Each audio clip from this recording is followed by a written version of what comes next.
lost people because they thought it wasn't coming on. So they should get an alert. So we're just going to start the show, okay?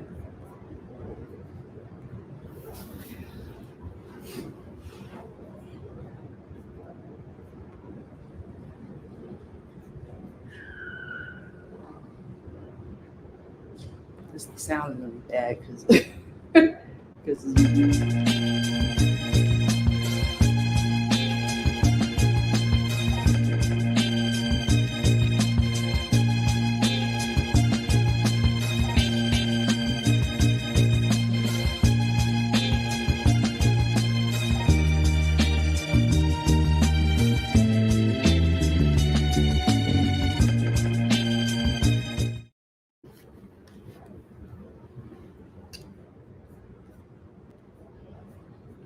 is this thing playing? The music just stopped. It stopped? Good morning and welcome to the National Newspaper Publishers Association's Let It Be Known. We are live in Nashville, Tennessee. This morning, we're going to talk about who else but Donald Trump in those audio tapes and how damaging they may be. Also, we're going to talk about slave descendants of current lawmakers and former lawmakers and current presidents and former presidents, et cetera, et cetera, et cetera. And the U.S. Congress, Democrats at least in the U.S. Congress, have launched an investigation into Justice Clarence Thomas and all the reports of his unethical or alleged unethical behavior. We will discuss that this morning as well. And Carisha Hood and her son are free today, but half the internet agrees with the decision. And then you got the other half of social media saying, wait a minute. We'll discuss this morning. The boys are back in town. We got Barrington Salmon and, of course, the one and only Austin Cooper. Good morning, guys. Good morning, gentlemen. Good morning. How are you? Good to see you. Good morning. Good to see you. I wish I was sitting next to me here in Tennessee. Well, absolutely. We were waiting for next time. We were waiting next for someone time, to buy us a ticket. What? Yeah. Why? Let's hop on a plane. You're Barrington. We are working stiffs, bruh. Barrington, you know, I found out something about you. That even you. No, it's a good thing. It's a good thing. So over the weekend, my wife and I joined some family members and others in South Carolina in Myrtle Beach. And folks were saying, Barrington is hot. I was like, what? You mean the Barrington that comes on Let It Be Known? Like, yeah. And then some, and then even guys, I had a couple guys say he's the truth. I was like, okay. He's the man. He's the Barrington man. got a fan club. Does that merit a ticket?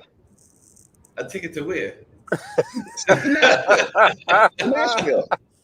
Oh, shoot. No, it doesn't. You know what? It merits you the fact that you have more of a fan club than Austin and I. So. Oh, that's not true. That's not true.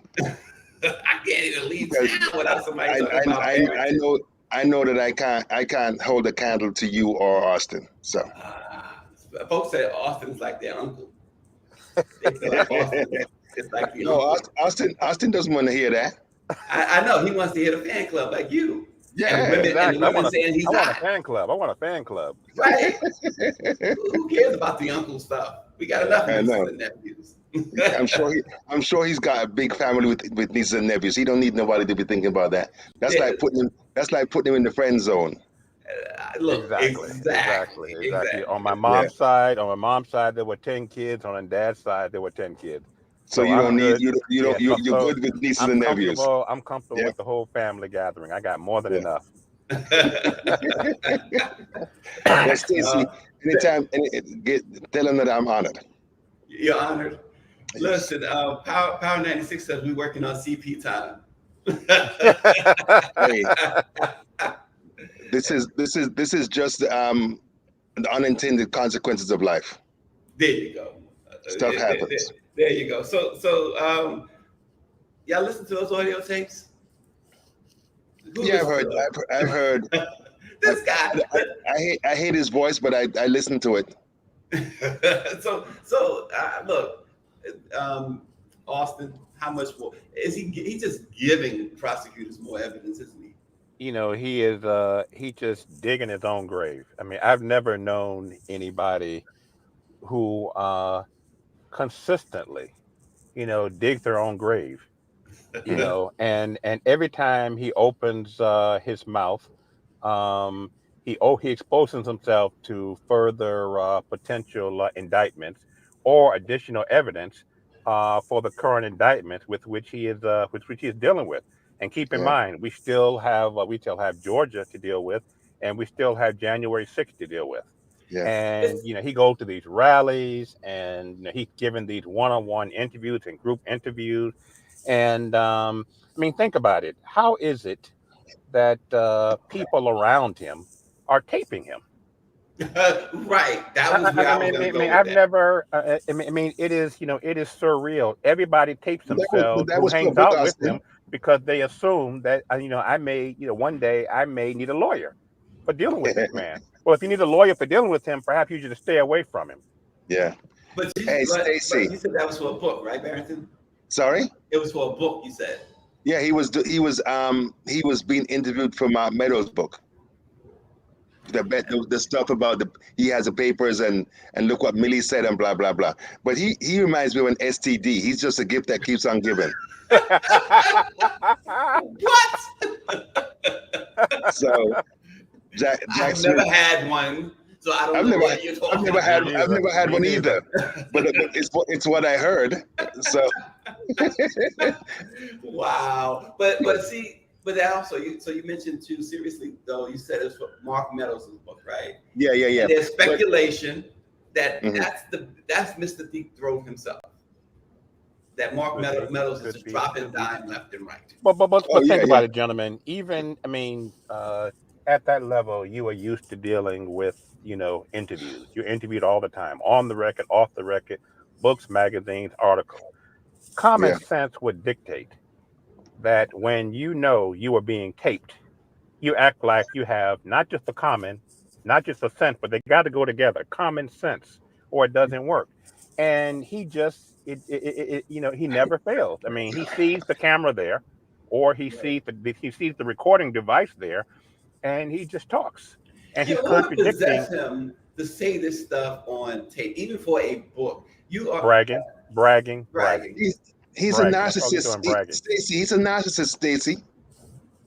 Yeah. He's a narcissist. So I'm looking at Claudette Perry's comments. He says, nevertheless, Satan doesn't die easily. I'm sure there's more to come. I always say, Absolutely, evil she's right. lives a long time. That's always been my say. Evil lives Really? a long time. Yes.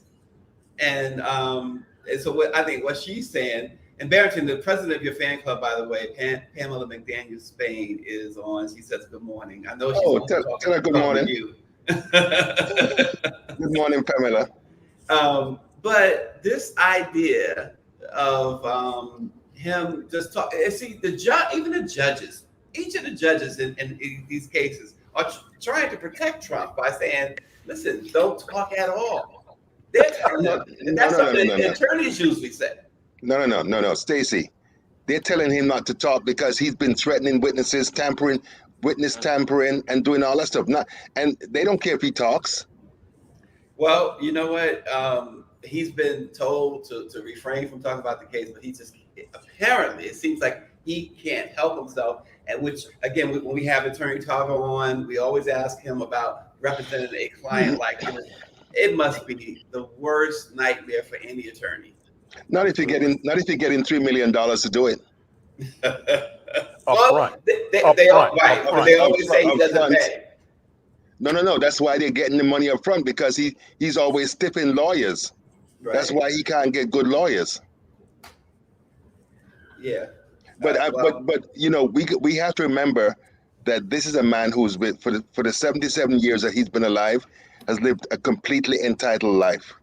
He does what he wants. He says what he wants. He's never been held accountable. There are no consequences. So he, for some interesting reason, still thinks that no matter what he does, and I mean, one of the things that I've learned, and I'm sure you guys know better than me, is that these people that are supposed to be important, prominent, celebrities, whatever, they have a bunch of sycophants around them all the time, telling them everything they want to hear.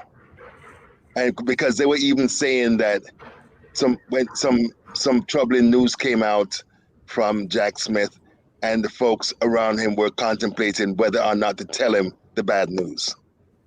So when you have someone like that, he thinks he can do what he wants, Well, and if he's you tell them, gotten away with it to this point. So exactly. And he's if not you gonna do tell he's them not the gonna stop bad now. news, sorry, Barrett, I Well, apologize. No, go on, Austin. go ahead, You know, Austin. I'm just saying that if you do tell him the bad news, he's going to make the bad news worse news because he's Yeah. going to talk. So Yeah. what do? Tell him or not tell him? I mean, regardless, his reaction Yeah. is going to be the same. Yeah. Okay, so speaking of Trump, and so I'm going to go into this this segment by using Trump because it's so interesting because every current Joe Biden and former U.S. president, including Barack Obama, right? Everyone except for Donald Trump comes from a family who held slaves. Could you believe Donald Trump is the only president whose family never had slaves? That's kind of interesting. Isn't that interesting? So, But all the U.S. lawmakers today in Congress, I think the report says more than 100. The research says more than 100 of them. Elizabeth Warren, you go on Mitch McConnell, of course. Families held slaves, and here's the other part. Before you get started on it, Barrington, Tim Scott and Cory Booker. Mm-hmm. Of course, African Americans, were descendants of those who were enslaved. Enslaved, yeah. But the only reason why Trump's not on the list, he comes from an immigrant family. His mother was from Scotland, and his father was from Germany, and his great grandfather came here in the 1800s, like mid to late 1800s. That's the only reason why.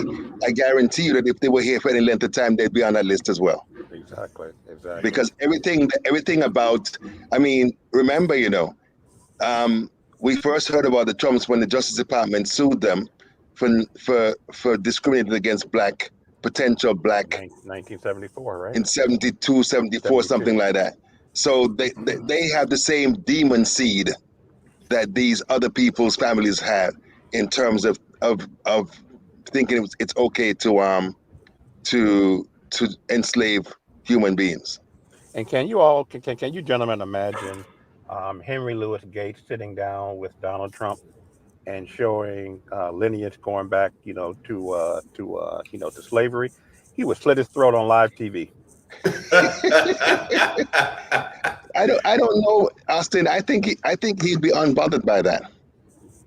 He would just talk about, I got some of my Negroes in my family. My Negro. Wow. Yeah, my Negroes. That's all. But listen, so here's the stat that Reuters put together. Among the 536 members of the last sitting Congress, for example, Reuters determined at least 100 descend from slaveholders. Of that group, more than a quarter of the Senate, 28 members, can trace their families to at least one slaveholder. It says among those lawmakers from the 117th Congress are Democrats and Republicans alike. They include some of the most influential politicians like Mitch McConnell, Lindsey Graham, Tom Cotton, Elizabeth Warren, Tammy Duckworth. In addition, as we said, every living and former U.S. president and 2 of the 9 sitting U.S. justices, Amy Coney Barrett and Neil Gorsuch, also have direct ancestors who enslaved people. Finally, in 2022, 11 of the 50 U.S. states had governors who are descendants of slaveholders. They include 8 chief executives of the 11 states that form the Confederate States of America, which succeeded, and waged war to preserve slavery.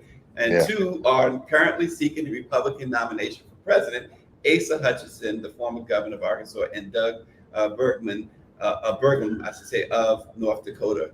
So it's that history. This is the month in which they celebrate Juneteenth, but you see where we're going with that.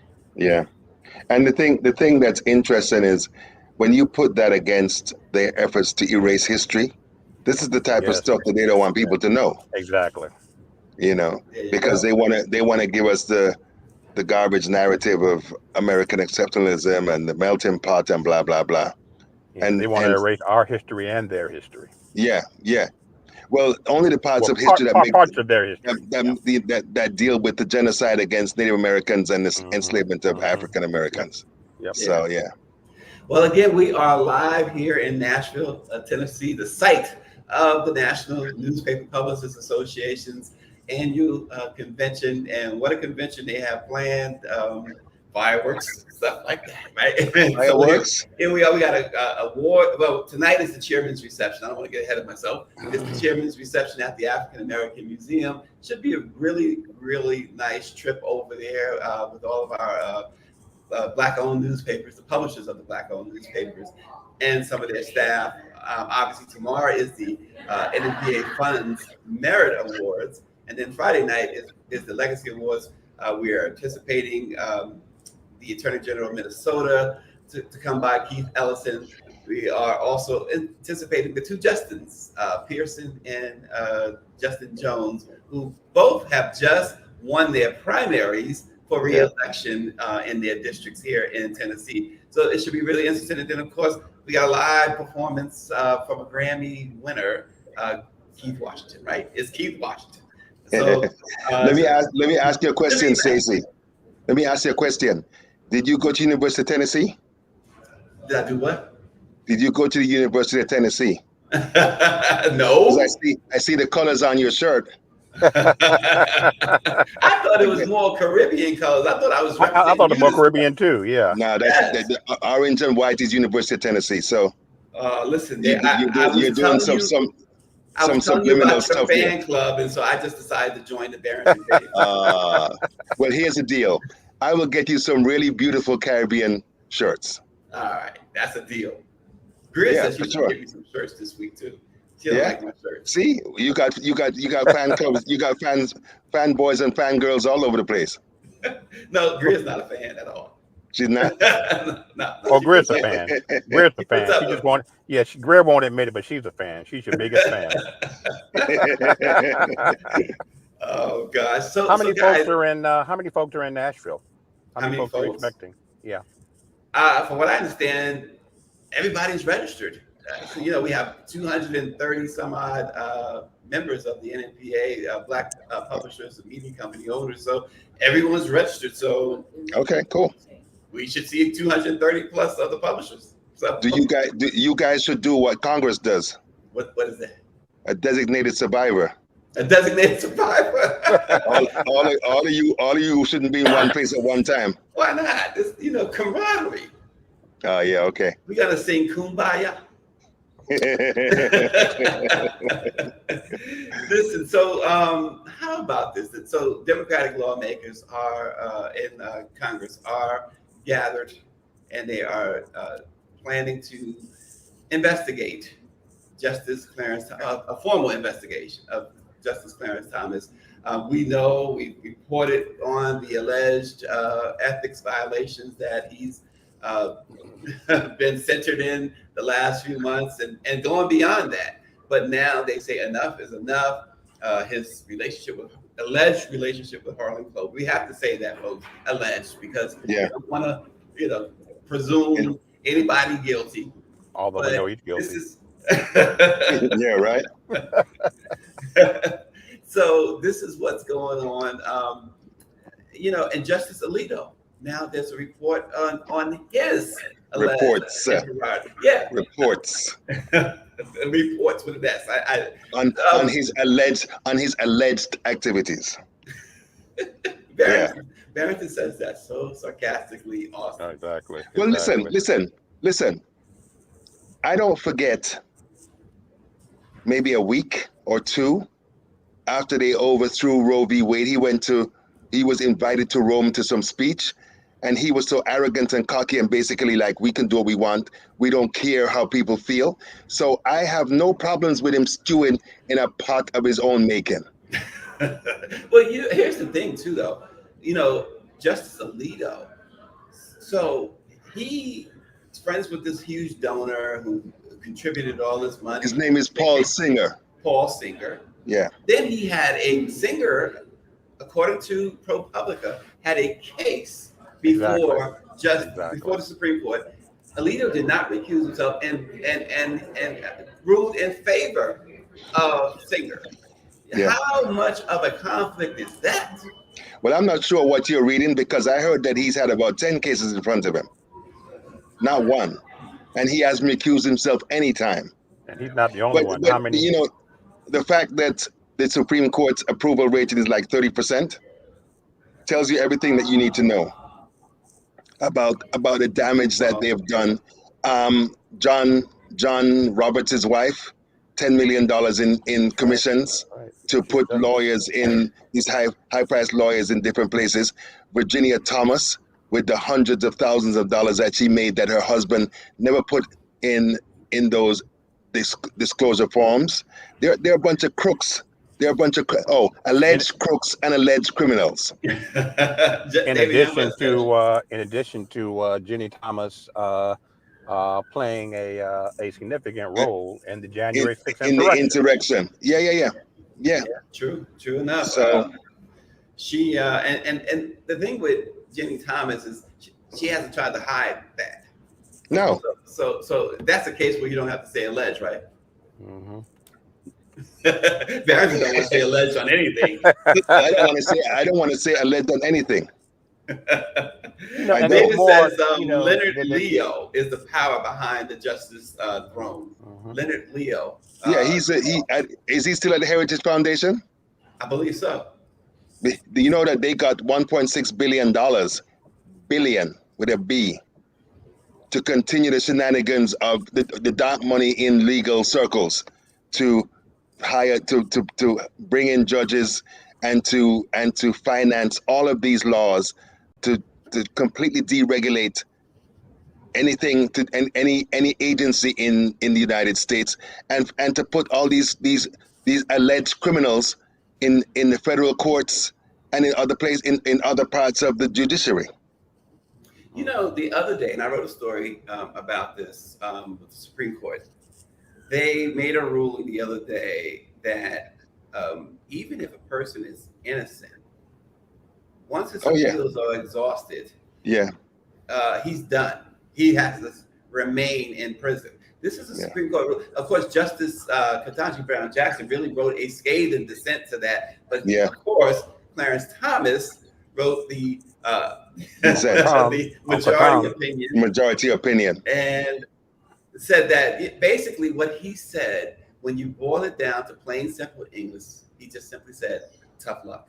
Yeah, I mean these guys are monsters, man. Because every time live like that though, man. You know, but no, go on. There's a case that I'm sorry, Barrington. They brought a case. I think the gentleman has been in prison for something like 28 years. They finally proved that he was totally innocent, but his appeals have been exhausted. Right? It was him himself who stayed in the prison law library. And found out how he could, and finally the Innocence Project took his case, and he was proven innocent. But the Supreme Court just the other day said, stay in prison. Well, I hope one of the lower courts will get him out. Because he's done. No, I mean, no. If he's working with the Innocence Project, they very likely will get him out. Even after a Supreme Court ruling like that. Right. Yeah. I mean, I hope so. But part of that ruling, Barrington, is that they are not allowed to go back to the lower courts, though. You have to read the ruling. I wrote the story. It's on the NMPA's internal news wire. I'm sure I'll publish that. But that was part of that. They can't go back to seek relief from lower courts once it reaches all these steps. Okay. And so that's why the Supreme Court ruling the other day was so devastating. Especially for this individual who brought the case. And how low of a human being, to your point, Stacey, can you be to rule like that and to go to sleep like that and get up the next morning and look in the mirror? And as Barrington said, they just don't care. Some of them they don't care. Don't care. There was a case last year. There was a case last year with a mentally challenged man who had gone through severe abuse, and he had killed somebody, and it came to the Supreme Court, and they were like, kill him. They were like, we don't care about the circumstances, we don't care about the factors, put him to death. They are monsters, they're animals, they're creatures. I despise them. It's hard to tell. You would have never known, Barrington. Because I'm usually so studied and dispassionate, right? But you know what? We've talked about this in the past on this program. Many have talked about this. The conservative, the movement, the Republicans, for instance, for years and decades plotted to take the Supreme Court, and they're getting. This is why they did it. And it's so interesting. A month ago, I was in Atlanta, and I was talking with Andrew Young, Ambassador Andrew Young, and it rings in my ears, especially at looking at what's going on now with the Supreme Court. And he said they back during the civil rights movement, the idea was to make sure that they got the right justices on the court. And he said that all the major rulings in the 60s were justices that they had helped to get on the court. So that's why they got all those favorable rulings. That changed. And he specifically pointed to when Ronald Reagan was president, and Reagan, like we saw with Donald Trump, was able to appoint, I believe Reagan was able to, in his 8 years, was able to appoint 3 justices. Like three, yeah. Sandra Day O'Connor, I forget the other 2. Yeah, and then of course Bush Senior appointed Clarence Thomas. But you know, even with all of the money and the political muscle that has led to this far right extremist Supreme Court, it was not done under quote unquote normal rules. They had to lie and cheat and steal. They stole two Supreme Court seats. They stole one from Obama. Yes. Right? And they stole one just before Joe Biden became president.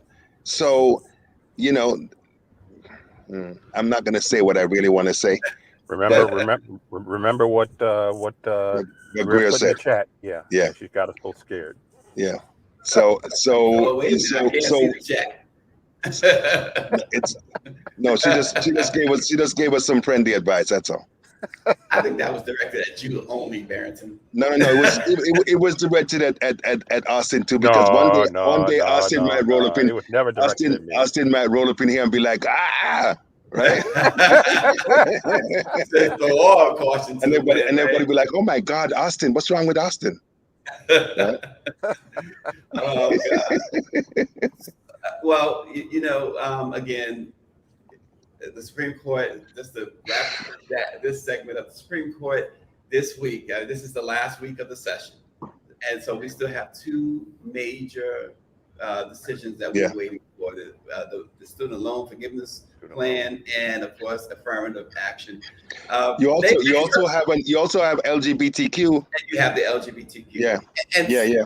But they've made some curious rulings the last couple of days. I've been writing about the North Carolina voting situation, Louisiana voting situation, and they surprisingly ruled in favor of the people, and also ruled in favor of Democrats in the gerrymandering situation and a voting rights situation. So, are they setting you up for the kill? Yeah, of course. I mean, it's what my grandmother used to call the calm before the storm. Yeah. The boom is going to come down. They kind of lull you into a sort of, relaxed mode. Yeah. And then they drop the boom and then disappear for 3 months or 4 months. Yeah. But I'm hoping, gentlemen, that colleges and universities and other businesses don't do what happened with Roe v. Wade. They knew it was coming, and it came, and everybody's shocked. These folks have had more than enough time, and I was doing some reading the other day, and they were saying that certain institutions have already begun to put in place different options to counter if the Supreme Court decides to kill off affirmative action. It's so interesting because the Supreme Court has been working really hard to try to convince us that racism no longer is an issue in this country, and they everything that they're doing, and I heard a stat the other day, and I just shook my head because they said like 55% of white people believe that because of the gains that black people have made in this country, that reverse racism is in play. And if they were a young or old person, I'd have to slap them in the back of their head, because it is so absurd for them to live in a country that favors everything that white people do, and then the minute that black people start making advances, they start talking foolishness about reverse racism. But and Stacey, you hinted at this at the beginning of this particular segment, how Republicans are so good and so patient with the long game. They just chip away and chip away and chip away over a period of 50 years. The chipping away of affirmative action, as I recall, started in the mid 1970s. Wasn't there a Supreme Court decision, the Bakke decision or something? And they've just been chipping away over the years. And then finally, when you get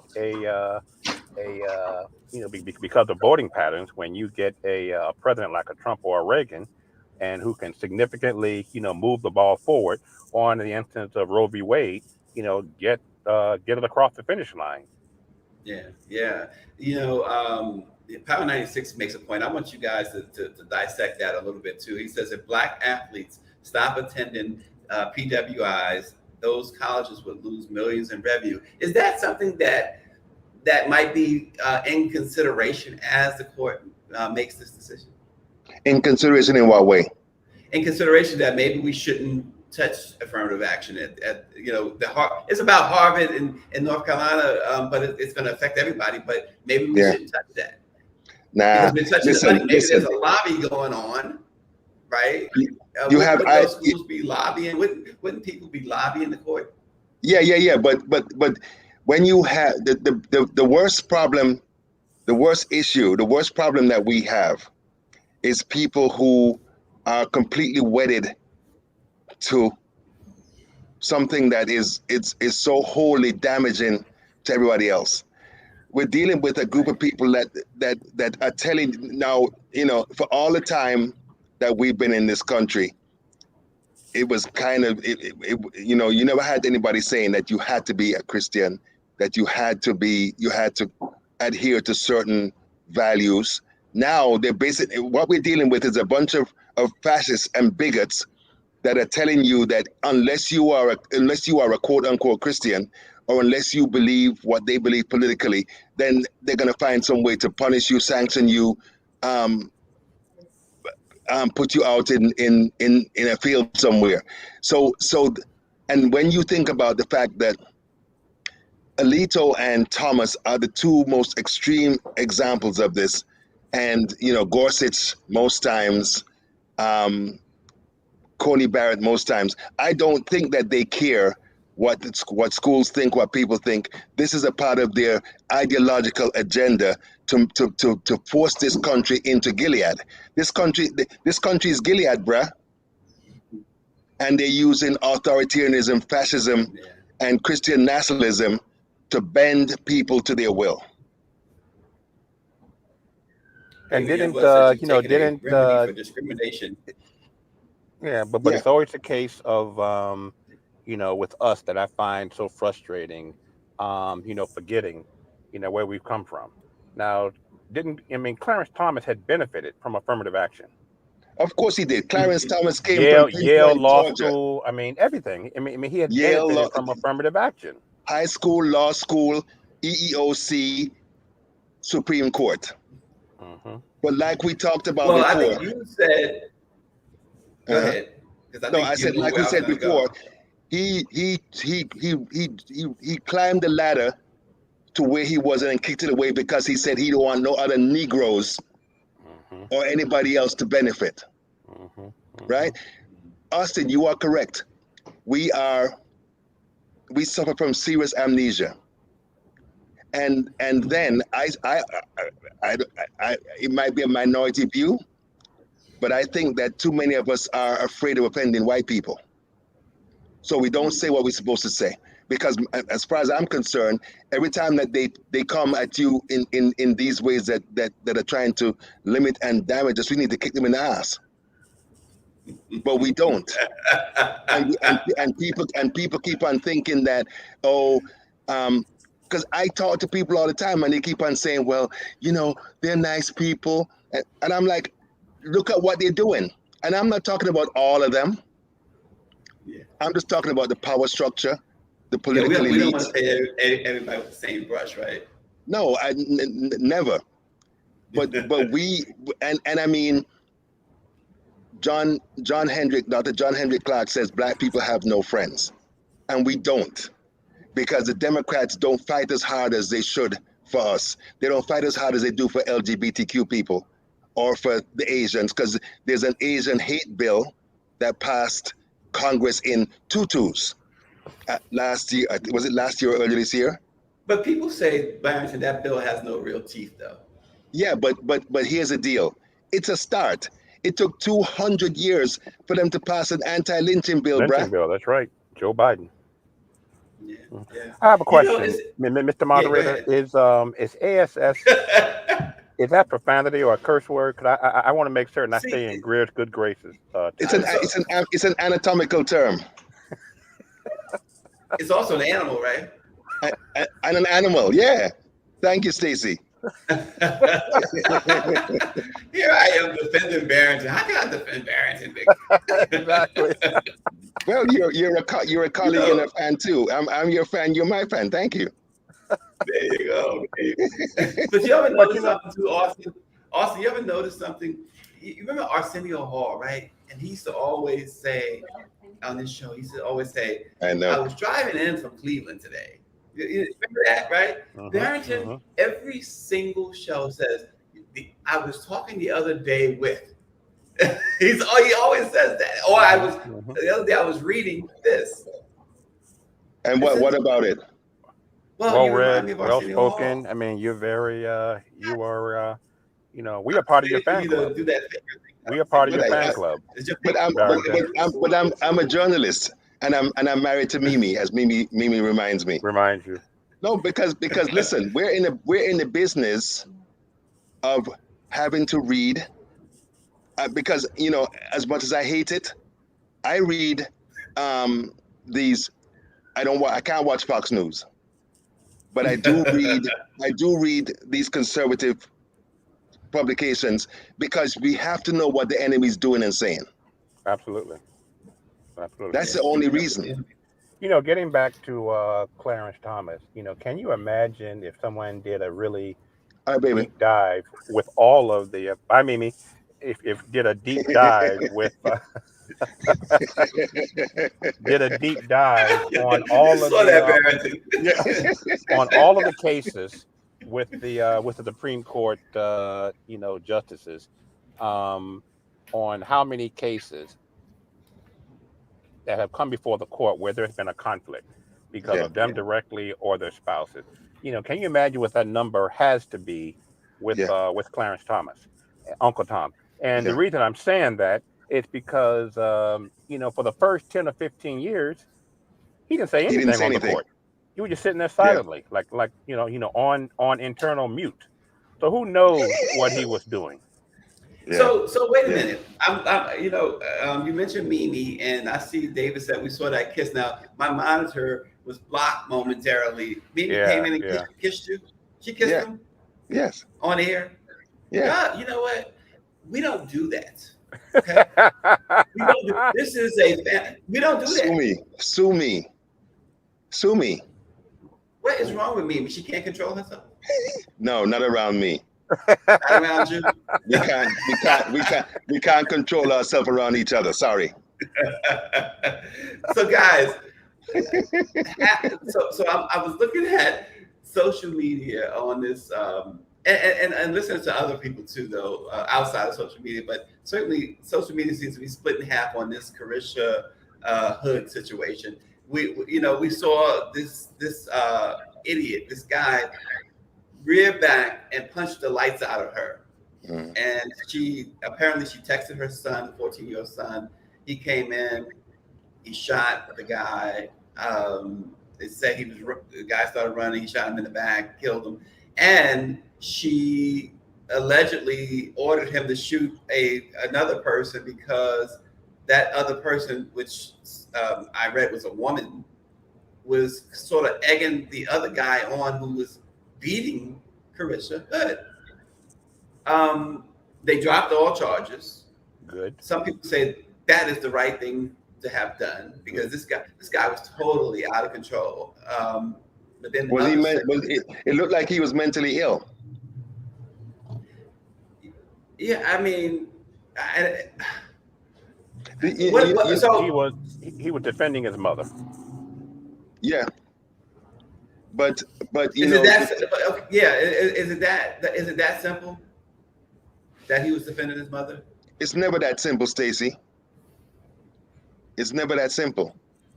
But on its face, he was defending his mother. The thing that saddens me is that we always resort to violence in this country, and it doesn't matter who you are. It's like, and that is I believe that's in the nation's DNA. Violence has always been a part of this country, and rather than mediating or trying to find non-violent ways to resolve issues, it's a gun, it's a knife, it's some type of weapon. Yeah. Mostly guns nowadays. Mostly guns. He was wrong, 1,000% wrong for hitting that woman. I'm not surprised that her son came and did that. Right. But it's a really sad situation. And she's fortunate. She's fortunate because there's a woman I can't think of her name, right around the time that we were absorbing what had happened, the murder, Trayvon Martin's murder. There was a woman in Jacksonville whose husband used to beat her routinely, and she fired a warning shot into the ceiling, and she got 20 years. 20 years, I recall that. She got 20 years. And there are all these other cases where people are abused by their spouses or companions, and they retaliate, and they're in prison. So this woman is really lucky. Absolutely. Yeah. Go ahead, Austin. No, I mean, it's kind of related, but not related. Did I hear correctly on the news last night that the white lady who shot the black woman, through the door, has been released and all charges dropped? No, she's been charged with manslaughter. They're claiming that they don't have enough evidence to charge her with murder. Okay. Despite a litany of things that she did and said. Yeah, a lot of premeditated stuff there. Yeah, most of it's premeditated. Yeah. And okay. Previous behavior too with those kids. And that, it is sad. David Youngblood said, "What saddens me is we help perpetuate the notion Black lives do not matter." And Power 96 says conflict resolution skills are lacking among our people. Fussing in the takeout food line leads to death. But again, the shooting of the second person, I was surprised that there was no charges in that. Yeah. Were you guys at all surprised at that? Yeah, that's what surprises me, because she has full right to tell her son to protect, to defend her, I guess, with the dude, but just for someone egging him on, and it makes me feel like we may be hearing from her or about her again. Agreed. Well, and then 14 years old. Why does he have a gun? I was gonna, yeah. And even under those circumstances, if he has access to the gun in the car, why did she do the shooting? Yeah. I don't know that I was would it her gun ask, or was it his gun? was it her gun or his gun? And that I don't know. I would never put my child in that situation. This is where I'm going. Yeah. The trauma that he as a 14-year-old has to deal with. It's man, I don't know. Yeah. It goes back again. I guess Power 96 says it. This lack of conflict resolution skills, and that's not just. We're not talking about Carissa Hood and her son. We're talking about everybody. Yeah. I mean, so many, I should say. Yeah. You see it with road rage. You see it with, like you said, standing in line at a takeout. We see videos every day at fast food restaurants and other places where they're fighting. Look, the BET Awards, and we're going to Power 96 this week, talk about the BET Awards. In fact, they're still giving out awards. Every day I'm getting something in my inbox, such and such just got this award, the BET Awards, whatever. But they only get a televised portion, but we're going to talk about that later this week. At some point this week, we are going to talk about that because Power 96 had asked about that earlier. But even there, we saw two, I guess they're celebrities, get into a celebrity couple. Somebody got hit in the head with their phone. They hurled the phone at the guy or whatever. Really? I missed that. Really, what happened? I mean, why? I didn't hear about that. Yeah, listen, I don't know these people. they celebrities. Yeah, but on a serious note, gents, we really, I think that we as Black people haven't done a good job at all in terms of instituting in our communities the types of mechanisms that would help us stop killing each other. Because that is, every time that the cops kill a Black person, them. See, I'm working so hard not to say what I want to say. Them people on the other side are quick to say, well, all of you ain't saying nothing about Black people killing Black people. And I'm not looking at it from that every time they perspective. say that, Barrington, I go back to this. We don't say nothing about Irish people killing Irish people. Thank you, exactly. Yeah. White on white crime. You commit crimes where you live. Yeah. And you perform crimes on people that look like you. The FBI data shows that white people kill white people in the same numbers at the same rate as Black people.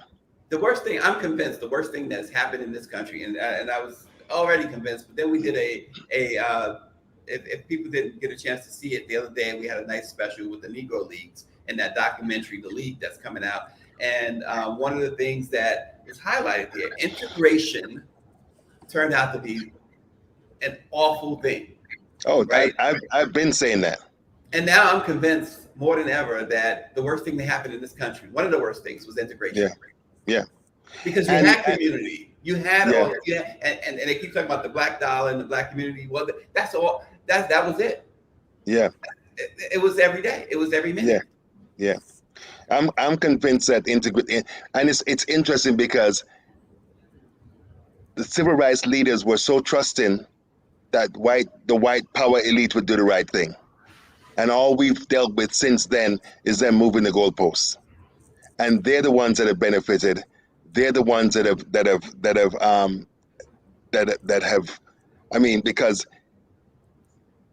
Black people have become fully integrated into this capitalist system. We don't have that many banks.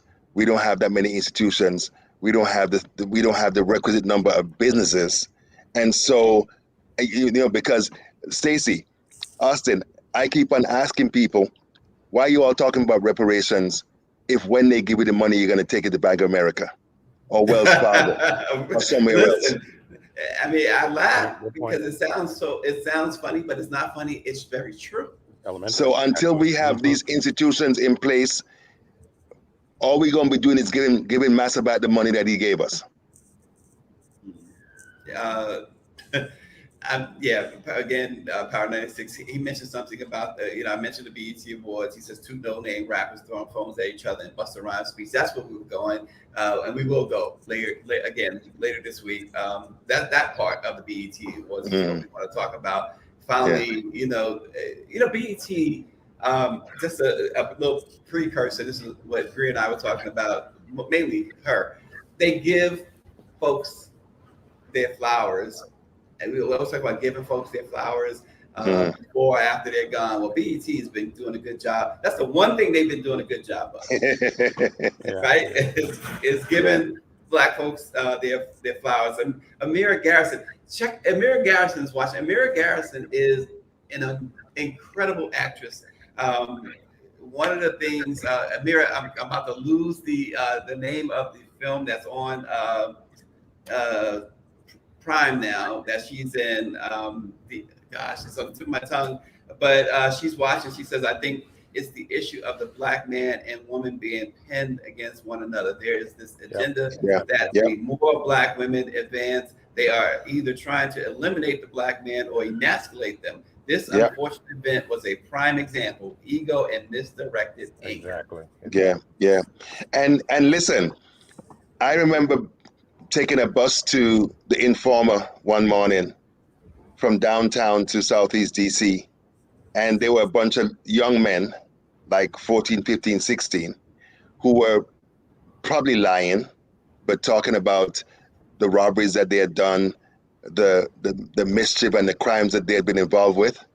And one of them said, let me tell you all, don't ever go after a white person, because if you do anything to a white person, you're going to get 50 years in prison. That's right. So they already know, they've already been inculcated not to mess with white people. And so what do? They turn their anger and their rage on their own.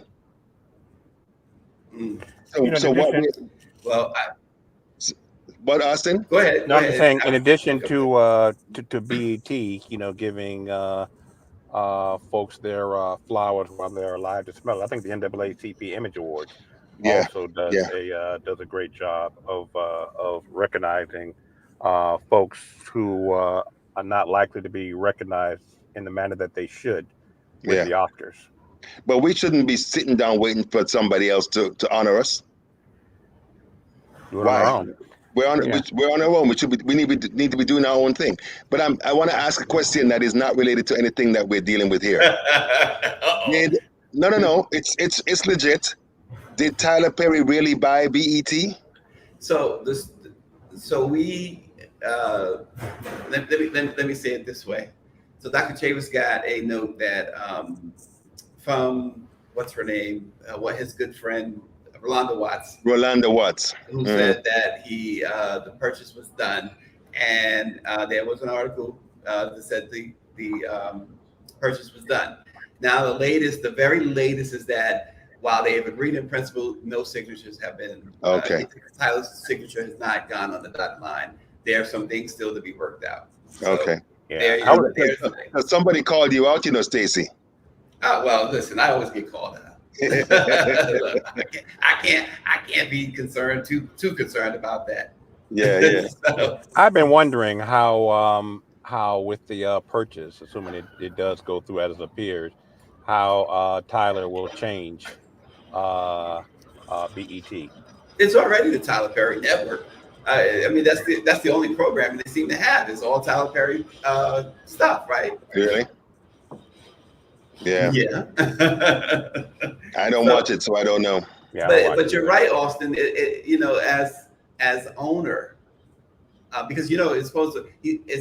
This deal includes VH1, and so as owner, it's going to be interesting to see what he does, what else he implements there, what kind of things he creates. He's done an awesome job with Tyler Perry Studios down in Atlanta. He certainly has held true to that. He hires Black. Right? He keeps it flowing that way. So we'll see what happens at BET. It'll be great once this deal is finalized. If it actually does get finalized, it'll be great to know that it is Black owned again. Yeah. Because it's been the stepchild for Sumner Redmond or whatever his name is. It's like everything else. They don't know what to do with Black people they don't know what to do with black institutions. You know, they want it, but they don't know what to do with it. Well, I hope it goes back to. I mean, I would love to see, BET, have a program like this. Yeah. Black news. Political segment. Not just the nonsense of But that was the dancing and the rap music. I'm less concerned about that, and that's fine. But I think one of my criticisms of BET under previous ownership was, bluntly, in my opinion, it didn't really do anything to it further stigmatized black people. yeah. That's how I Well, felt. they had a news outfit, a news unit, Hmm. and they phased it out. Yeah, exactly, Which made no sense to me. So I get the dance videos, but to me, it just became dance videos and silly, Silly black sitcoms. soap operas. Yeah, Silly so I'd like, sitcoms. Yeah. it just, yeah, I don't know that. Yeah, I'll leave it at that. Listen, do people still really watch music videos? Is that a thing? I admit, because I've lost touch. I don't know. I don't know. When I find a station that has them, I'll watch it. Okay. And it's mainly because I like music, and I like music that I'm not necessarily listening to all the time. Mm-hmm. So when I find those music video stations, I'll check it out. Yeah. But I like music too. Yeah.